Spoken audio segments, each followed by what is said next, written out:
is Sam Vaughn for Sam's Sports Report.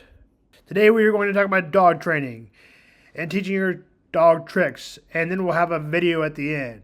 If you're teaching your dog tricks, so some commands to help stop habits for the person, let them step in for your disability, or if you have a bad habit, it can help you manage stress or panic attacks.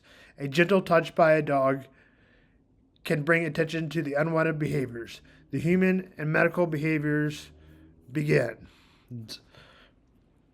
Dog alert, interrupting the behavior. Humans may disconnect the behavior and respond to alerts themselves or other cues. Task them for the dog. Once the dog repeats this behavior, you reward them. This is called operant conditioning. Operant conditioning is sometimes called an instrumental condition. Skinnerian. Skinnerian condition is a method that learning uses rewards and punishment to modify the behavior. So it's rewards, which is what you give the dog, or punishments of a kid, I guess. But I don't really like using that word, but that's fine. It is likely to be repeated while behaviors is punished is prone to helping less. In Pavlov's famous dog experiment with dogs, he found that after conditioning to salivate of the bell, which was paired with food, the dogs would also salivate and respond to a similar sound, like a buzzer. This demonstrated to the principles of generalizing classical conditioning, operant conditioning.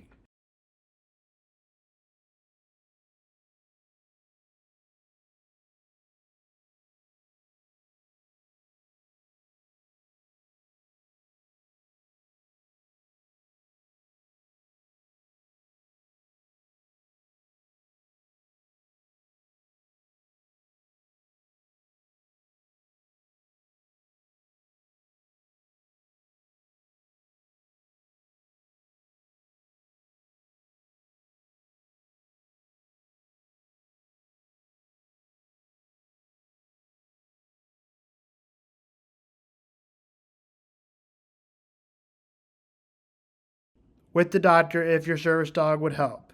The human behavior that is unwanted, alerted, we're going to be focusing on interrupting physical behaviors or patterns. Know the specific behaviors that you want to interrupt.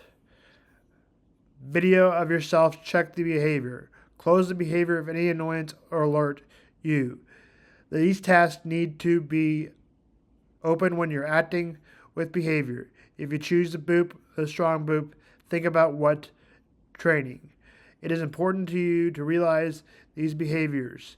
Otherwise the dog will get confused. Next, choose alert or boop, touch, chill in, foot, butt, verbal cues. Next, add in the behavior that needs to be alerted just before the cue. Here's what humans like: behavior, shaking, verbal, alert, cue, boop. Dogs perform alert, verbal, alert, cue, or boop.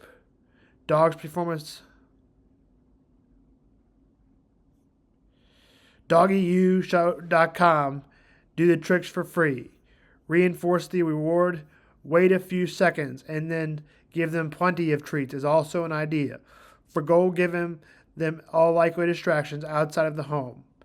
So give them the distractions inside the home and give them the distractions outside the home. Would you like a video to show you all the steps? Well, you're in good luck. She will teach you how to do this. She actually is dog learning also. She trained dogs that will show how tasks are to be done. Check the course in the link down below. That's that, and here's that video. Wouldn't it be helpful if your service dog could alert to escalating signs of anxiety or interrupt repetitive behaviors like leg shaking or nail biting? Hi, I'm Laura from Dog EU, and I'm a certified guide dog mobility instructor, service dog trainer, and trick trainer. In this video, I'm going to outline the general training protocol for training behavior interruptions and alerts. I'll go over important factors to consider and tips for choosing and training the alert behavior. And if you stick around to the end, I'm going to tell you about an exclusive offer I have just for you regarding one of my brand new service dog task training courses. So stay tuned. So why would we want to train behavior interruptions or alerting tasks? Training your dog to interrupt repetitive behaviors or alert to oncoming medical episodes like an escalating anxiety attack can make living with and managing your disability easier. Alerts like repetitive nose boops to the leg or a gentle chin rest interruption can help bring attention to repetitive or unwanted behaviors, bring the handler back to the present moment, or alert to an impending medical episode such as escalating anxiety or panic that has physical precursors. The goal of training this alert is to have your dog bring attention to or interrupt specific behaviors you do so that you can take action on or ask your dog to take action on your behalf. So what does that look like? The sequence of behaviors for an alert or interruption goes something like this. The human exhibits the human behavior we're looking to interrupt, such as leg shaking, and then the dog performs the alert behavior, such as a nose boop or chin rest in response to the human behavior. Then the human discontinues the behavior and reinforces the dog, or cues an additional behavior from the dog, like deep pressure therapy. So it goes human behavior, alert behavior, and then the human discontinuing that behavior and reinforcing the dog. Once they've learned the skill, it could be with food, praise, or petting. So how do we even train this behavior? Before we get started, it's important to note that you do not want to rush this process. There is no substitute for solid foundations, and slow is fast in dog training. Now, before you start training, I highly recommend that you consult with your medical team to decide if this task aligns with your current health interventions or medical plan.